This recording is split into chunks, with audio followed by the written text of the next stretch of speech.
Breaking news Marathi या वृत्तवाहिनीला subscribe करायला विसरू नका आणि हो, व्हिडिओ आवडल्यास नक्की लाईक करा। मुख्य संपादक वसंत पानसरे।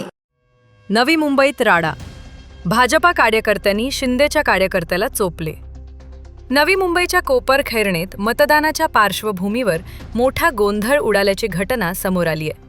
शिंदे गटाचा एक कार्यकर्ता मतदारांना पैसे वाटत असल्याचा आरोप भाजपकडून करण्यात आला।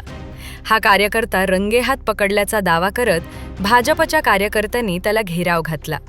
या दरम्यान परिस्थिती चिघळली। भाजपच्या कार्यकर्त्यांनी शिंदे गटाच्या कार्यकर्त्याला मारहाण केल्याचे व्हिडिओमध्ये दिसते। मात्र हा कार्यकर्ता कसाबसा स्वतःला सोडवून भाजपच्या कार्यकर्त्यांच्या गर्दीतून निसटला आणि एकट्यानेच त्यांचा सामना करताना दिसतो। हा संपूर्ण प्रकाराचा व्हिडिओ सध्या सोशल मीडियावर मोठ्या प्रमाणात व्हायरल होत असून राजकीय वर्तुळात तीव्र प्रतिक्रिया उमटत आहेत। Breaking news Marathi, Navi Mumbai. Breaking news Marathi या वृत्तवाहिनीला सबस्क्राईब करायला विसरू नका आणि हो, व्हिडिओ आवडल्यास नक्की लाईक करा। मुख्य संपादक वसंत पानसरे।